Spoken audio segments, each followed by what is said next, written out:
Assalamualaikum warahmatullahi wabarakatuh. Bertemu kembali dengan saya Dadi Supardi dalam video cara mengatasi permasalahan dalam pembelajaran bahasa Indonesia. Pada kesempatan ini, permasalahan yang akan dibahas dalam mengatasi pembelajaran bahasa Indonesia adalah permasalahan dalam pembelajaran kebahasaan teks editorial. Yang menjadi sumber rujukan dalam permasalahan pembelajaran pada kebahasaan teks editorial adalah hasil dari perolehan nilai pemahaman tentang kompetensi kebahasaan teks editorial. Nah, berdasarkan nilai yang diperoleh, 30% siswa nilainya di bawah KKM. Oleh karena itu, kita sebagai tenaga pendidik perlu mengetahui latar belakang atau akar permasalahan yang timbul dengan kondisi seperti ini. Nah, berdasarkan hasil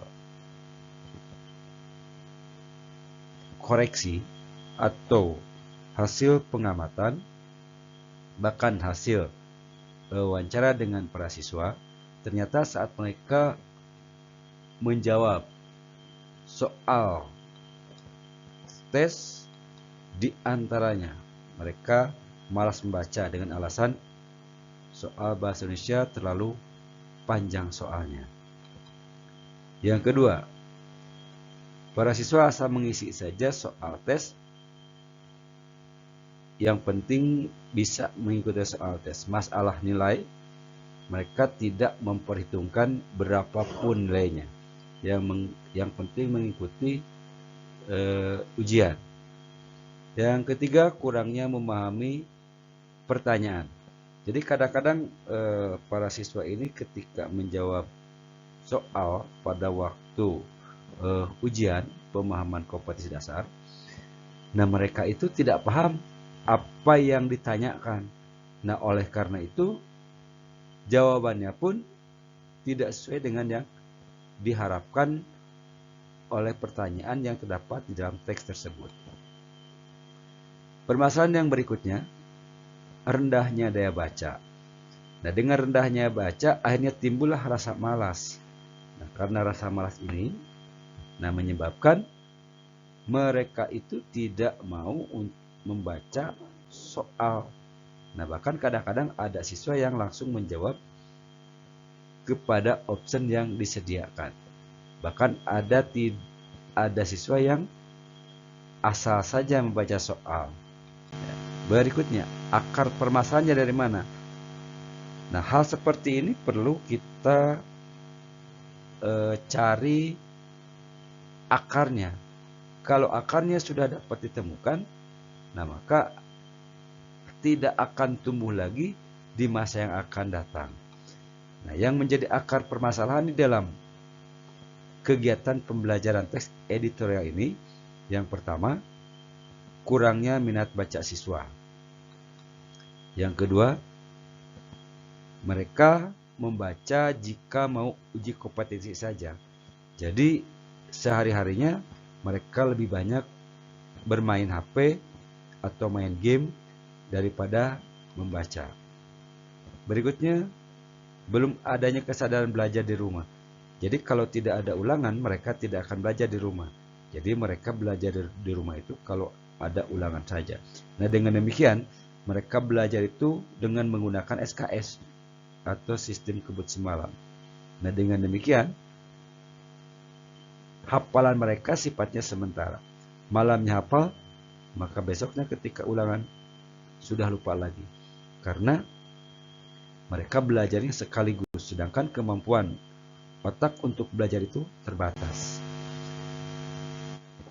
Dengan kondisi seperti ini, perlu adanya suatu alternatif atau solusi untuk mengatasi permasalahan tersebut agar mereka bisa memahami materi dengan baik dan mendapatkan nilai di atas KKM.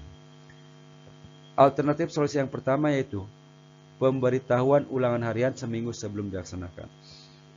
Nah, jadi kita coba memberitahu dulu ketika akan ulangan harian atau uji kompetensi, setiap KD yang akan diujikan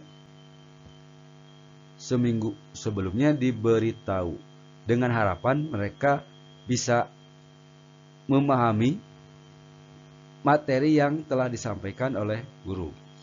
Berikutnya, memberikan kesempatan kepada mereka untuk literasi selama 10 menit sebelum ulangan harian dimulai.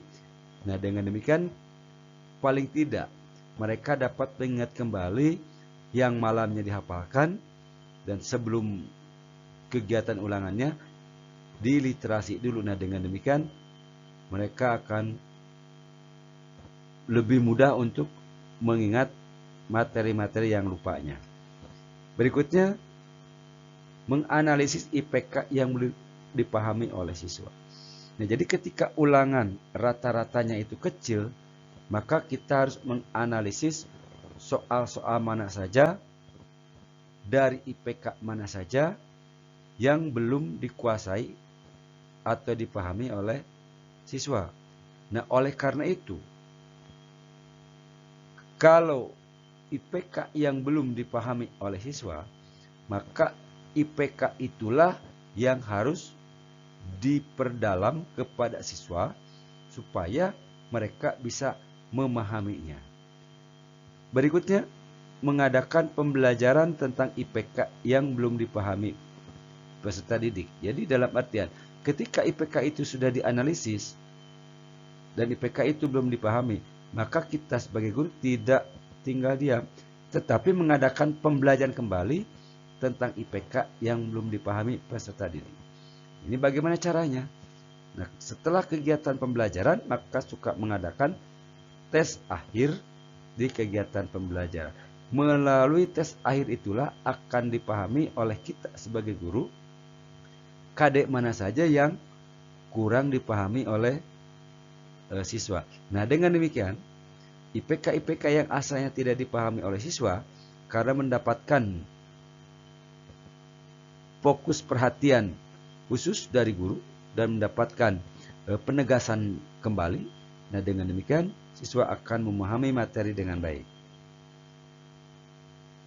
Yang terakhir dari alternatif solusi untuk mengatasi masalah pemahaman teks editorial dalam masalah kebahasaannya adalah latihan pemahaman isi teks. Nah, ini yang memang dirasa cukup berat oleh siswa untuk memahami teks. Oleh karena itu, maka dilatihkanlah cara-cara memahami sebuah teks itu sendiri. Nah, misalnya dalam sebuah teks itu diambil kalimat-kalimat utama dalam setiap paragraf. Nah, dengan memahami kalimat utama setiap paragraf, maka para siswa akan memahami secara umum isi dari sebuah paragraf itu. Nah, dengan demikian mereka akan mudah untuk memahaminya. Hasil pemecahan masalah yang telah dilaksanakan ketika pembelajaran kebahasaan teks editorial hasilnya sebagai berikut. Jadi 98% peserta didik nilainya KKM ke atas.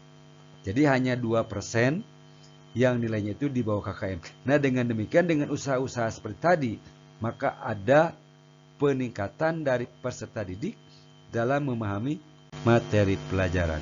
Demikianlah solusi cara mengatasi permasalahan di dalam pembelajaran kebahasaan teks editorial. Assalamualaikum warahmatullahi wabarakatuh.